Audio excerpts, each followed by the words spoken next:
Hello बच्चों, chapter number 1 का 1.1 class 10th math का हम लोग पिछले वीडियो में समाप्त कर चुके हैं और इस वीडियो में हम लोग क्लास 10th का ही 1.2 को देखने वाले हैं। उसके पहले उसके कुछ थियरम हैं, उसको हम लोग पढ़ लेते हैं, फिर क्वेश्चन को करने में थोड़ा आसानी होगा। सबसे पहला थियरम इसमें क्या आता है, थियरम ना कर लें, एक प्रकार का स्टेटमेंट है, इसको हम लोग समझते हैं। कह रहा है यदि कोई संख्या a स्क्वायर b से विभाजित हो रहा हो तो उस संख्या का वर्गमूल यानी उसका वर्गमूल a स्क्वायर का वर्गमूल ए भी बी से विभाजित होगा। इसको समझते हैं कि ये कहना क्या चाहता है एग्जाम्पल के थ्रू। यहाँ हम एग्जाम्पल लेते हैं, ये कहना चाह रहा है कि बी से यदि कोई संख्या मान लेते हैं ए स्क्वायर है और ये बी से विभाजित हो रहा है तो इसका स्क्वायर रूट निकालेंगे, वो भी बी से क्या होगा, विभाजित होगा, यानी ए भी बी से विभाजित होगा। और इसको एग्जाम्पल की मदद से समझते हैं। जैसे मान लेते हैं 2 से 4 का स्क्वायर यानी 16 तो अगर 2 से 4 का स्क्वायर 4 का स्क्वायर 16 विभाजित हो रहा है, कितनी बार में विभाजित होगा, ध्यान देंगे, 16 2 से 8 बार में विभाजित होगा। मतलब विभाजित हो रहा कितनी बार में हो रहा है ये मैटर नहीं करता।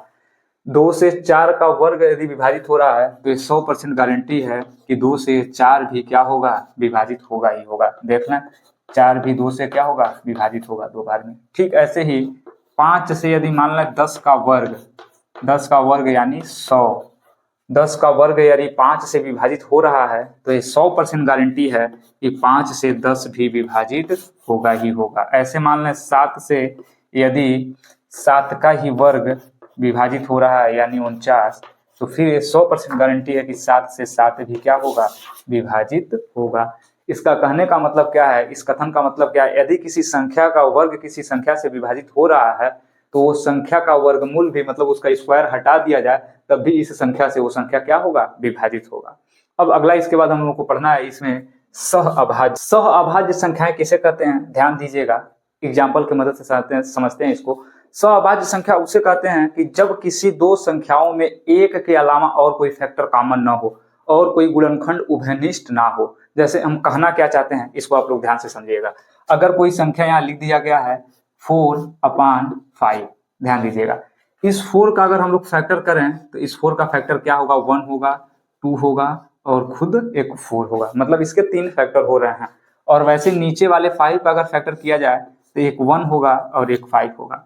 मतलब इन दोनों में अगर गुणनखंड निकाला जाए तो एक के अलावा अगर कोई और गुणनखंड इन दोनों में कॉमन नहीं हो रहा है तो उस कंडीशन में हम कहेंगे कि ये दोनों संख्याएं आपस में कौन सी संख्या है, सह अभाज्य संख्या है। जैसे एक और लिख लेते हैं 3/2, 3 का भी अगर हम लोग गुणनखंड निकालेंगे तो 3 होगा, 1 होगा, और 2 का भी जब हम लोग गुणनखंड निकालेंगे तो 2 होगा और 1 होगा। तो इन दोनों में भी एक के अलावा और कोई संख्या उभयनिष्ठ नहीं हो रहा है, तो इन दोनों को भी 3 और 2 को भी हम आपस में क्या कह सकते हैं कि एक सह अभाज्य संख्या है।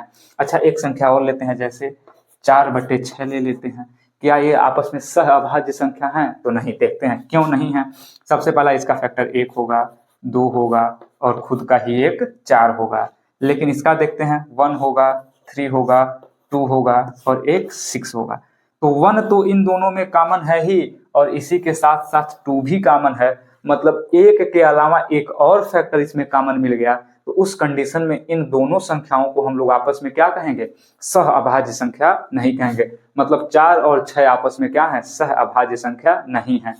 इसमें एक चीज और महत्वपूर्ण है समझने वाला सह अभाज्य में। जैसे अभी हम एक संख्या लिख दें 6/4, क्या ये आपस में एक सह अभाज्य संख्या है, तो हम कहेंगे नहीं, क्योंकि इसमें भी इसका भी फैक्टर 2 है और इसका भी एक फैक्टर 2 है, इसका भी एक गुणनखंड 2 है और इसका भी एक गुणनखंड 2 है, इसलिए आपस में सह अभाज्य संख्या नहीं है।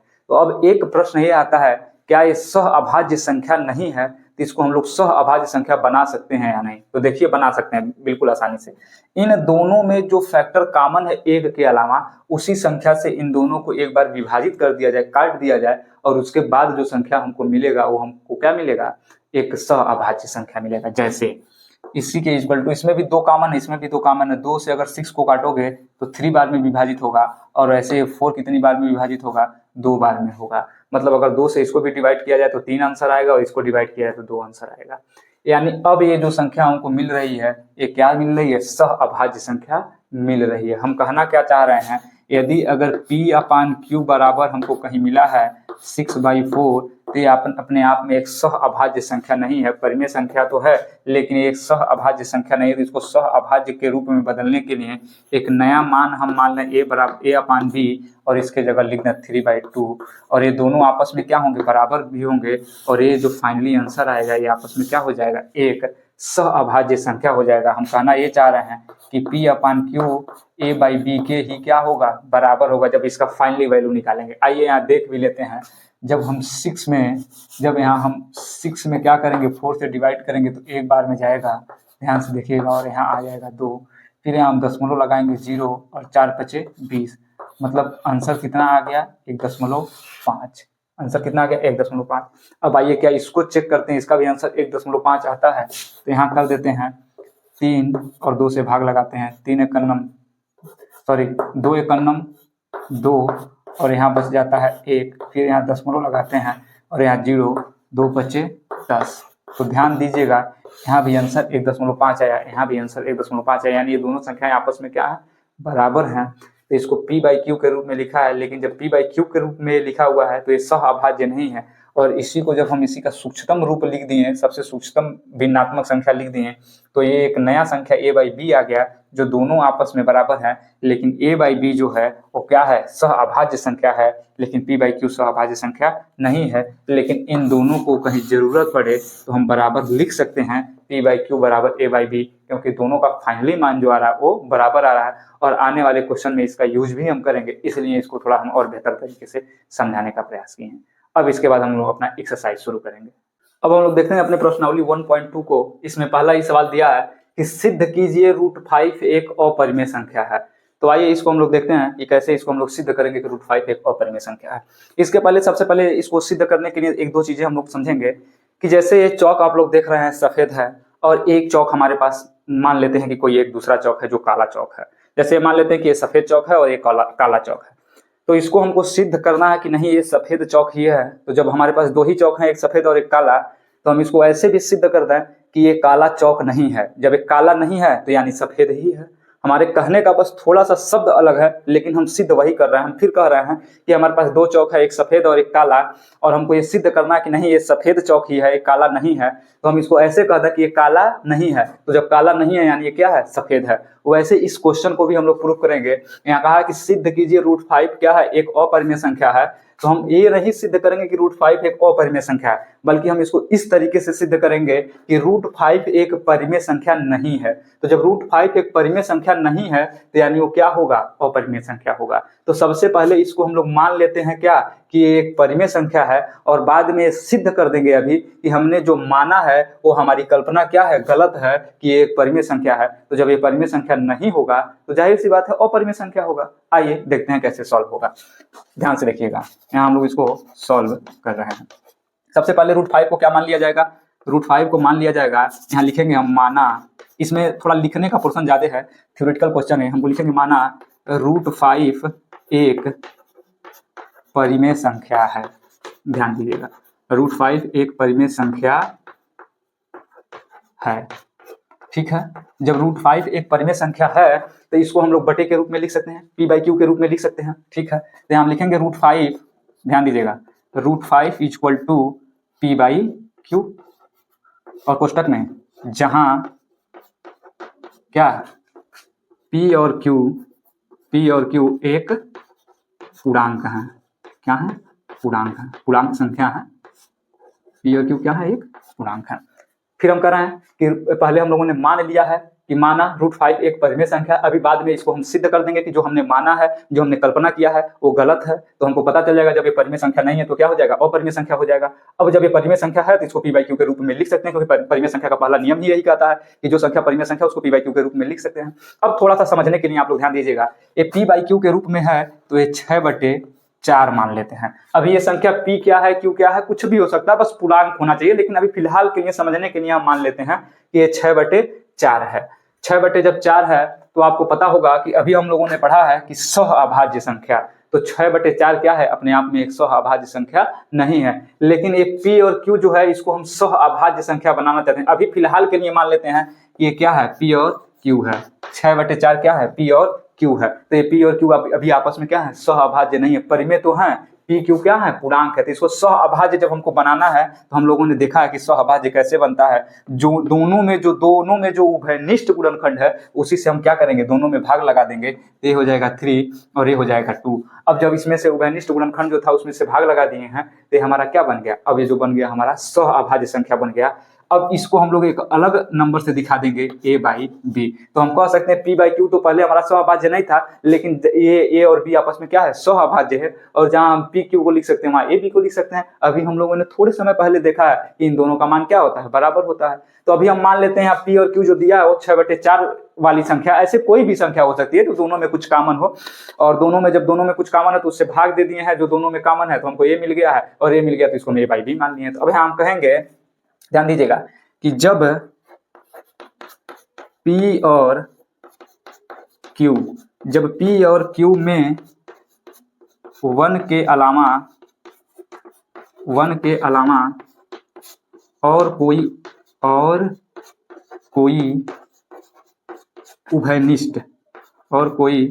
उभयनिष्ठ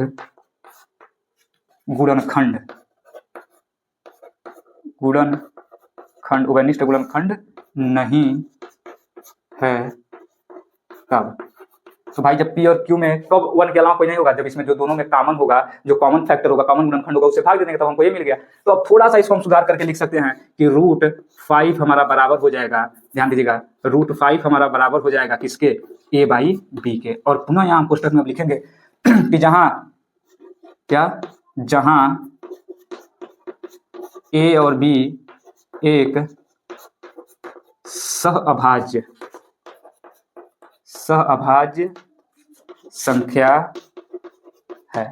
समझ में आ रहा है? यहाँ P और Q क्या था, एक पूर्णांक था, और यहाँ क्या है, A और B एक सहअभाज्य संख्या है। अब यहाँ से हम लोग फिर देखते हैं आगे क्या करना है। अब जैसे ही √5 = a बाई बी लिखे हैं, इस b को जैसे हम इधर करेंगे तो इधर एक भाग के रूप में है, इधर आएगा तो क्या बन जाएगा, गुणा का रूप ले लेगा। तो ये हो जाएगा b √5 = a। इसको कुछ नहीं किया, बस इधर हम गुणा कर दिए। अब हम कह रहे हैं यहाँ पुनः अब दोनों पक्षों का क्या करने पे, वर्ग करने पे, दोनों साइड का जब हम स्क्वायर करेंगे तो यहाँ लिखेंगे दोनों पक्षों का वर्ग करने पर, दोनों पक्षों का वर्ग करने पर, जैसे वर्ग करेंगे तो b का वर्ग क्या हो जाएगा, b²। 5 का √5 का वर्ग करेंगे तो रूट हट जाएगा, केवल क्या आ जाएगा, 5 आ जाएगा, = a का करेंगे तो a²। और इसको हम लोग मान लेंगे समीकरण 1। क्या मान लेंगे, समीकरण 1। उम्मीद करते हैं यहाँ तक समझ में आया होगा। अब एक चीज और आप लोग ध्यान से समझेंगे, जैसे यहाँ 30 लिखा हुआ है, 30 यहाँ लिखा हुआ है, तो हो जाएगा 5 3 2, ऐसे गुणे के रूप में लिख सकते हैं। 3 दूना 6 6 25, हाँ ठीक है, ऐसे इसको गुणे के रूप में हम लोग लिख सकते हैं। मतलब 2 का गुणा 3 में, 3 का गुणा 5 में जब हम कर रहे हैं तो फाइनली हमको क्या मिल रहा है, 30 मिल रहा है। मतलब इसका गुणनफल जब हमको 30 मिल रहा है तो ये संख्या 2 से भी विभाजित होगा, क्योंकि इसी का गुणा करने पे हमको मिल रहा है। ये संख्या 30 जो है 3 से भी विभाजित होगा और ये संख्या 5 से भी विभाजित होगा, क्योंकि इन्हीं सभी को जब आपस में हम गुणा किए हैं तो हमको 30 मिला है। वैसे ध्यान दीजिएगा यहाँ b² और 5 का जब हम लोग आपस में गुणा कर रहे हैं तो हमको a² मिल रहा है। b² और 5 का जब आपस में गुणा कर रहे हैं तो a² मिल रहा है, यानी a² जो है वो b² से भी विभाजित होगा और 5 से भी विभाजित होगा, क्योंकि इन्हीं दोनों को गुणा करने पे मिल रहा है, इन्हीं सब का गुणा करने पे मिल रहा था, सबसे विभाजित हो रहा था, तो इन दोनों से भी ये क्या होगा, विभाजित होगा। तो हम यहाँ लिखेंगे 5 से a² विभाजित होगा। अच्छा, एक चीज आप लोगों ने और पढ़ा है कि किसी भी संख्या से जब उसका स्क्वायर विभाजित होता है उस संख्या से उसका स्क्वायर रूट भी, उसका वर्गमूल भी विभाजित हो रहा है। यानी 5 से स्क्वायर विभाजित हो रहा है तो 5 से a भी विभाजित होगा। अभी हम लोगों ने कुछ समय पहले इसको बहुत डीप में देखा है। तो हम लिख सकते हैं, इसलिए 5 से a भी विभाजित होगा। यहाँ तक समझ में आया? जब 5 से a² विभाजित हो रहा है तो 5 से a भी हमारा क्या होगा, विभाजित होगा। अब जब हमारा a 5 से विभाजित होगा तो इसको हम लोग ऐसे लिख सकते हैं कि a/5। ध्यान दीजिएगा, a/5। और जब a 5 से विभाजित होगा तो कुछ ना कुछ हमको संख्या मिलेगा ही मिलेगा। वो मान लेते हैं हमको क्या मिल रहा है, c मिल रहा है। मतलब जैसे अगर a का मान लीजिए यहाँ अगर 10 होता, a का मान क्या होता, 10 होता, तो हमको क्या मिलता है, 2 मिलता। मतलब a का मान अगर 10 होता तो इस c का मान हमको क्या मिल जाता, 2 मिल जाता। मान लो अगर a का मान यहाँ 15 होता तो नीचे तो 5 है तो 5 ही रहेगा, तो हमको c का मान क्या मिल जाएगा, 3 मिल जाएगा। मतलब हमारा कहने का ये कोई ना कोई एक संख्या तो ही होगा, और जब उसमें हम 5 से भाग लगाएंगे तो भाग लगाने के बाद भाई कोई ना कोई एक मान मिलेगा। जैसे 10 में 5 से भाग लगा रहे हैं 2 मिल रहा, 15 में 5 से भाग लगा रहे हैं 3 मिल रहा। तो हमको भी नहीं पता है ए क्या है, तो जब ए नहीं पता तो भी हम सी को भी डिफाइन नहीं कर पाएंगे। लेकिन इतना तो पता है कि ए में 5 से भाग देंगे तो भाई कुछ ना कुछ तो मिलेगा, जो मिलेगा वही हमको सी मान लेते हैं। जैसे अगर ए का मान अगर डिफाइन होगा तो सी का भी मान डिफाइन हो जाएगा। तो उम्मीद कर रहे हैं इतना आप लोगों को समझ में आया होगा। अब देखते हैं आगे। जब इतना लिख सकते हैं कि ए 5 से विभाजित और हमको सी मिल रहा है, तो यहाँ से हम लोग लिख सकते हैं ए बराबर 5 को इधर भेज दिया जाए तो 5c, a बराबर 5c। अब देखिए आगे क्या करना। अब आगे करना हम लोगों को a का मान इस समीकरण 1 में, हाँ यहाँ देखिए a का मान इस समीकरण 1 में रखने पर हम लिखेंगे a का मान समीकरण 1 में रखने पर, समीकरण 1 में रखने पर जैसे ही a का मान हम यहाँ रखेंगे तो क्या हो जाएगा, इधर b स्क्वायर 5 है, इधर हो जाएगा b square 5 equal to a की जगह हमको रखना है तो हो जाएगा 5c का होल स्क्वायर। अब जब इसको हम लोग सॉल्व करेंगे तो होगा 25c स्क्वायर, क्योंकि 5 का वर्ग 25 और c का स्क्वायर c स्क्वायर हो गया। अब ध्यान दीजिएगा इस 5 से ये 25 5 बार में कट जाएगा, यानी फाइनली इसको हम लोग लिख सकते हैं 5c स्क्वायर। यहाँ से हमको क्या मिल गया, b स्क्वायर बराबर 5c स्क्वायर, b स्क्वायर बराबर 5c स्क्वायर। अब ध्यान दीजिएगा इसमें पुनः, अब यहाँ 5 का गुणा और c स्क्वायर का गुणा हो रहा है तो हमको b स्क्वायर मिल रहा है, यानी ये b स्क्वायर भी 5 से भी विभाजित होगा और c स्क्वायर से भी विभाजित होगा। तो हम यहाँ लिख सकते हैं, क्या लिख सकते हैं कि b स्क्वायर 5 से विभाजित होगा, इसलिए b भी 5 से विभाजित होगा। अब ध्यान दीजिएगा, यानी यहाँ हम प्रूफ कर दिए कि a भी हमारा 5 से विभाजित हो रहा है, और यहाँ हम लोगों ने प्रूफ कर दिया b भी 5 से विभाजित हो रहा है। यानी यहाँ लिख सकते हैं अतः a और b में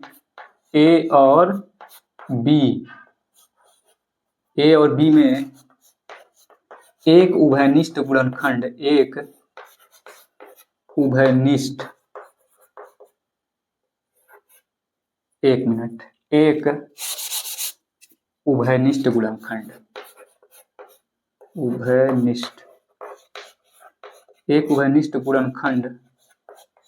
एक उभयनिष्ठ गुणनखंड 5 है। भाई a को भी 5 विभाजित कर रहा है और b को भी 5 विभाजित कर रहा है, यानी इन दोनों का क्या हो गया, उभयनिष्ठ गुणनखंड हो गया।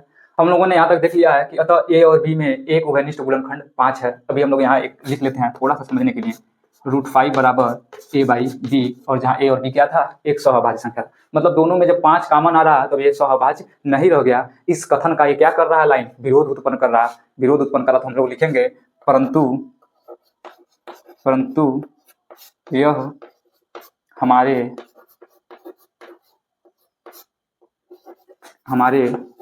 इस कथन में विरोधाभास उत्पन्न कर रहा है कि A और B में एक के अलावा कोई और गुणनखंड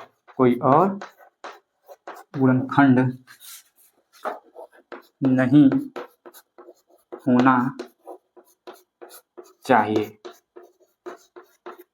ए और बी में एक के अलावा कोई और गुणनखंड नहीं होना चाहिए। ये वाली लाइन इसमें क्या कर रहा है, इसका विरोध कर रहा है, इसमें इसको कहते हैं विरोधाभास उत्पन्न हो रहा है। अब हम कहेंगे भाई ये विरोध ऐसे आ क्यों रहा है, तो ये हमारा ही गलती है इसमें, क्योंकि हम ही लोगों ने शुरू में रूट ए को क्या मान लिया था, एक परिमेय संख्या मान लिया था। हम यहाँ कहेंगे यह विरोधाभास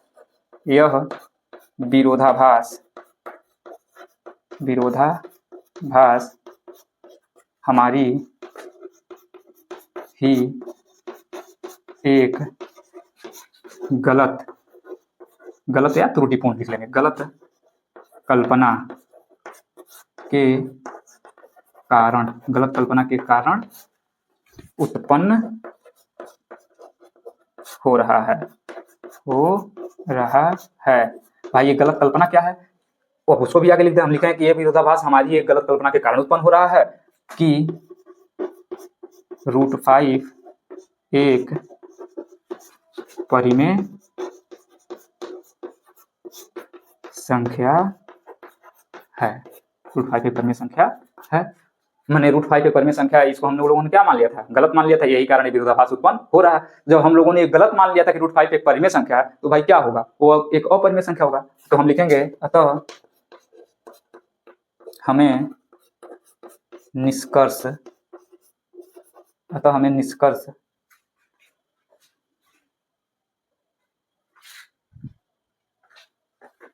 हम यहाँ लिखेंगे अतः हमें यह निष्कर्ष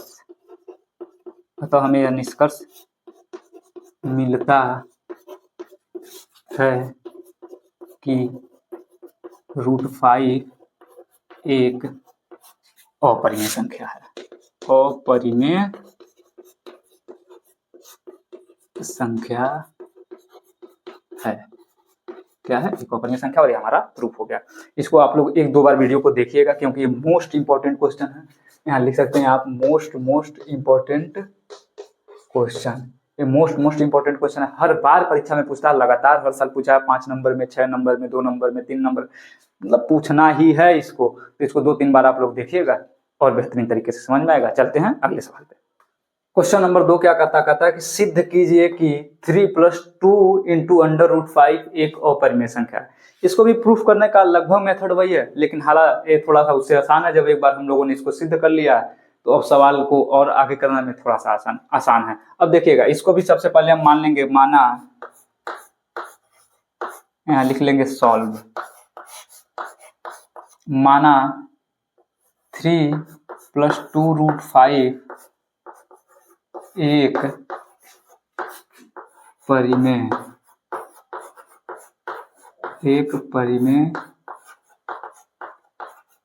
संख्या है, एक परिमेय संख्या है।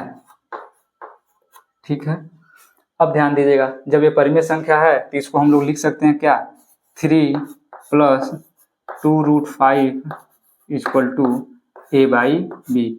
अब यहाँ हम लोग डायरेक्ट लिख रहे हैं, a और b क्या है, एक सहअभाज्य संख्या है। a और b आपस में क्या है, एक सहअभाज्य संख्या है, और ये पूर्णांक भी है, हमको पता ही है। तो यहाँ लिख सकते हैं a और b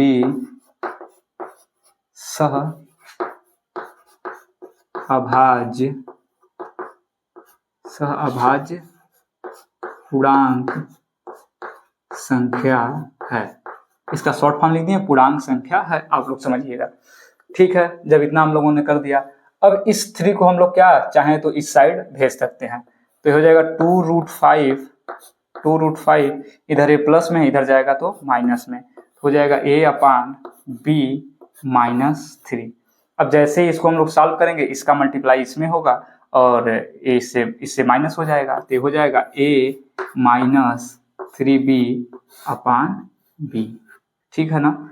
अब इस 2 को भी हम क्या करेंगे, इस साइड भेज देंगे। तो इस 2 को जब इस साइड भेजेंगे तो यहाँ नीचे आएगा। यहाँ लिखते हैं, ये होगा √5 = a -3b/2b। ठीक, इसको समीकरण 1 मान लेंगे। अब देखिए ये क्वेश्चन लगभग हम लोगों का सॉल्व हो चुका। अब यहाँ से ए भी एक पूर्णांक संख्या है, बी भी पूर्णांक है, 3 तो पूर्णांक दिख ही रहा है, 2 भी पूर्णांक है क्योंकि यहाँ ए और बी पहले से सहअभाज्य पूर्णांक संख्या हमने मान रखा है। तो जब इसको हम लोग फाइनली सॉल्व करेंगे तो ये क्या आएगा, परिमेय संख्या ही आएगा। इसका मान क्या आएगा, क्योंकि पूर्णांकों का अगर हम लोग मल्टीप्लाई करें, डिवाइड करें तो क्या आएगा, पूर्णांक संख्या, सॉरी परिमेय संख्या ही आएगा, अपरिमेय तो आ नहीं सकता है। तो हमको पता है कि ये हमारा क्या है, परिमेय संख्या आएगा। तो हम लिखेंगे यहाँ a minus 3b upon 2b एक परिमेय संख्या है, एक परिमेय संख्या है। भाई जब ये परिमेय संख्या है तो जब इसी के बराबर ये है तो ये भी एक परिमेय संख्या होना चाहिए। तो हम कहेंगे इसलिए √5 भी एक परिमेय संख्या है, एक परिमेय संख्या है। √5 भी क्या है, एक परिमेय संख्या है। लेकिन जैसे ही हमको पता चलेगा कि √5 एक क्या है, परिमेय संख्या है, हम कहेंगे भाई ये हमारे कथन का विरोध उत्पन्न कर रहा है, क्योंकि √5 अभी हम लोगों ने सिद्ध किया है पिछले सवाल में क्या है, अपरिमेय संख्या है। तो हम कहेंगे परंतु, यहाँ लिखते हैं, हम कहेंगे, आप ध्यान दीजिएगा, तो हम कहेंगे परंतु यह हमारे कथन में विरोधाभास, बी लगा के 0 लगा दिए, मतलब विरोधाभास उत्पन्न कर रहा है कि √5 एक अपरिमेय संख्या है, अपरिमेय संख्या है। √5 क्या है, एक अपरिमेय संख्या है। इस कथन का ये क्या कर रहा है, विरोध उत्पन्न कर रहा है। तो हम कहेंगे ठीक है, विरोध तो उत्पन्न कर रहा है, लेकिन ये विरोध आ क्यों रहा है, फिर वही बात, हम कहेंगे यह विरोधाभास हमारे ही एक गलत कल्पना के कारण उत्पन्न हो रहा है। वो कल्पना क्या है, तो वही लिखेंगे कि 3 + 2√5 एक परिमेय संख्या है। क्या है, परिमेय संख्या है। मतलब हमने जो कल्पना किया था कि एक परिमेय संख्या, वो गलत है। तो जब परिमेय संख्या हमने कल्पना किया था गलत है, तो हम लोग निष्कर्ष क्या पहुंच रहे थे, हम कहेंगे अतः हमें निष्कर्ष मिलता है कि 3 + 2√5 एक अपरिमेय संख्या है, अपरिमेय संख्या है। प्रूफ हो गया। यही हमको सिद्ध करना था कि एक अपरिमेय संख्या। जब पहले सवाल को हम लोगों ने यहाँ तक प्रूफ कर लिया था, तब इस सवाल में देखिए आसानी हो रहा है। उम्मीद करते हैं एक क्वेश्चन भी आप लोग 1-2 बार जब रिपीट करेंगे वीडियो को, तो ये क्वेश्चन भी बहुत आसानी से समझ में आएगा। ये भी मोस्ट इंपॉर्टेंट क्वेश्चन है। क्वेश्चन नंबर 3 हमारा क्या कहता है कि सिद्ध कीजिए कि निम्नलिखित संख्याएं अपरिमेय संख्या है। तो इसमें थर्ड में पहला आ रहा है 1/√2, दूसरा दे रहा है 7√5 और तीसरा दे रहा है 6√2। इसको तो अभी हम लोग क्वेश्चन नंबर 2 में प्रूफ किए हैं। सेम वैसे सभी क्वेश्चन को हम लोगों ने कर लिया, बस इसको थोड़ा थोड़ा हम लोगों को समझना है। तो इसको हम क्या कर रहे हैं, यही आप लोगों को हल्का हल्का हिंट कर दे रहे हैं। सारा स्टेटमेंट वैसे रहेगा, बोल देंगे, आप लोग आसानी से लिख लीजिएगा, समझ में आएगा। सबसे पहले हम इस संख्या को क्या मान लेंगे कि 1/√2 एक परिमेय संख्या है।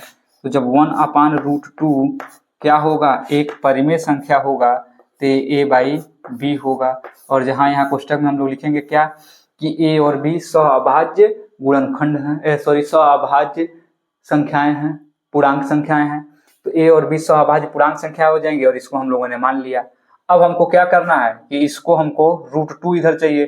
तो जब दोनों पक्षों को क्या करना है, व्युत्क्रम करना है। व्युत्क्रम का मतलब जब ये 2 ऊपर जाएगा तो इधर ये b ऊपर चला जाएगा, a नीचे आ जाएगा। तो यहाँ हो जाएगा हमारा √2 बराबर b/a। अब हमको पता है कि b भी अपने आप में एक पूर्णांक संख्या है और a भी अपने आप में क्या है, एक पूर्णांक संख्या है। तो जब ये दोनों पूर्णांक है तो फाइनली इसका मान जो आएगा वो क्या आएगा, परिमेय आएगा। हम लोग लिखेंगे b/a एक क्या है, परिमेय संख्या है। तो जब b/a एक परिमेय संख्या है तो √2 भी क्या होना चाहिए, परिमेय संख्या होना चाहिए। हम लिखेंगे √2 भी तब एक परिमेय संख्या होना चाहिए। फिर उसके नीचे वही कथन जो अभी हम लोग दूसरे में लिखे हैं, परंतु ध्यान दीजिएगा, परंतु ये इस कथन में विरोधाभास उत्पन्न कर रहा है कि √2 क्या है, एक अपरिमेय संख्या है, क्योंकि हमको पता है कि √2 क्या होगा, एक अपरिमेय संख्या होगा। तो भाई जब इस कथन का विरोधाभास उत्पन्न कर रहा है तो फिर अगला स्टेप क्या होता है कि ये विरोधाभास उत्पन्न क्यों हो रहा है। तो हम कहेंगे ये विरोधाभास हमारे ही एक गलत कल्पना के कारण उत्पन्न हो रहा है कि हमने मान रखा है कि 1/√2 एक परिमेय संख्या है और वो परिमेय संख्या नहीं है। तो हम कहेंगे अतः हम इस निष्कर्ष पर पहुंचते हैं कि √1/√2 एक अपरिमेय संख्या है। सेम वैसे इसको भी हम कहेंगे माना, ध्यान दीजिएगा, जैसे दूसरा क्वेश्चन होगा सेम वैसे होगा कि माना 7√5 एक क्या है, परिमेय संख्या है। तो जब परिमेय संख्या है तो 7/√5 क्या हो जाएगा, a/b हो जाएगा। 7 को अब इधर भेज देंगे, इधर केवल रूट वाली संख्या वो बचनी चाहिए। जैसे देखो यहाँ भी बचा है, पिछले वाले सवाल में भी बचा था, और यहाँ भी केवल √5, 7 क्या होगा, नीचे आ जाएगा, तो होगा a/7b। अब हमको पता है कि टोटल पूर्णांक है तो क्या मिलेगा हमको, परिमेय संख्या मिलेगा। तो जब ये परिमेय होगा तो हम कहेंगे a/7b एक परिमेय संख्या, तो √5 भी क्या होना चाहिए, एक परिमेय संख्या होना चाहिए। परंतु ये इस कथन का विरोधाभास उत्पन्न कर रहा है कि √5 क्या है, एक अपरिमेय संख्या है। और ये विरोधाभास उत्पन्न क्यों कर रहा है, क्योंकि हमने हमारे ही एक गलत कल्पना के कारण उत्पन्न कर रहा है कि हमने मान रखा है कि ये क्या है, परिमेय संख्या है। तो जब ये परिमेय संख्या नहीं तो हम किस निष्कर्ष पे पहुंचे, तो हम कहेंगे तो हम इस निष्कर्ष पे पहुंच गए कि ये परिमेय संख्या नहीं है, 7 × √5 क्या है, एक अपरिमेय संख्या है। सेम वही बात यहाँ भी करना है, हमने मान लेंगे कि ये क्या है, 6 + √2 एक परिमेय संख्या है।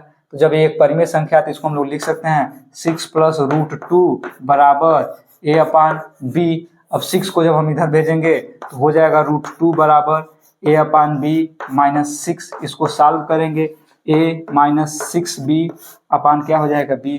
अब हमको पता है कि ये टोटल क्या है, पूर्णांक है तो इनको सॉल्व करेंगे तो क्या आएगा, परिमेय संख्या आएगा। तो जब इनको सॉल्व करने पे परिमेय संख्या आएगा तो जब ये परिमेय संख्या होगा तो √2 भी परिमेय संख्या होना चाहिए। लेकिन √2 हमको पहले से पता है क्या है, एक अपरिमेय संख्या। तो हम कहेंगे कि इस कथन में विरोधाभास उत्पन्न कर रहा है कि √2 एक अपरिमेय संख्या है।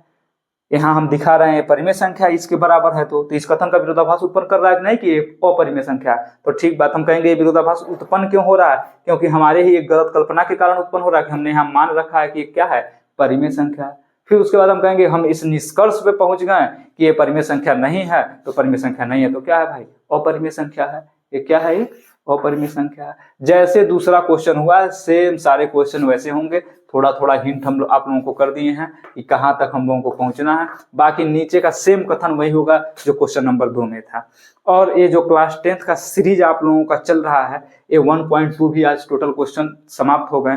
और ये क्वेश्चन आप लोगों को कथन अगर नीचे का नहीं समझ में आएगा तो फिर बताइएगा। इसका एक क्वेश्चन नंबर 3 का जो क्वेश्चन इसमें से नहीं समझ में आएगा आप कमेंट कीजिएगा, इसको हम पुनः आप लोगों के लिए बना के यूट्यूब पे डाल देंगे। और इसका एक अलग प्लेलिस्ट भी बना दिया गया है जिसमें क्रम के अनुसार सारे वीडियो आते रहेंगे। पहले चैप्टर का 1.1 का हम लोग पहले वीडियो में पढ़े हैं, 1.2 इसमें पढ़ रहे हैं, वैसे अब दूसरे चैप्टर का आएगा, तीसरे चैप्टर का आएगा, वो उस प्लेलिस्ट में आता रहेगा।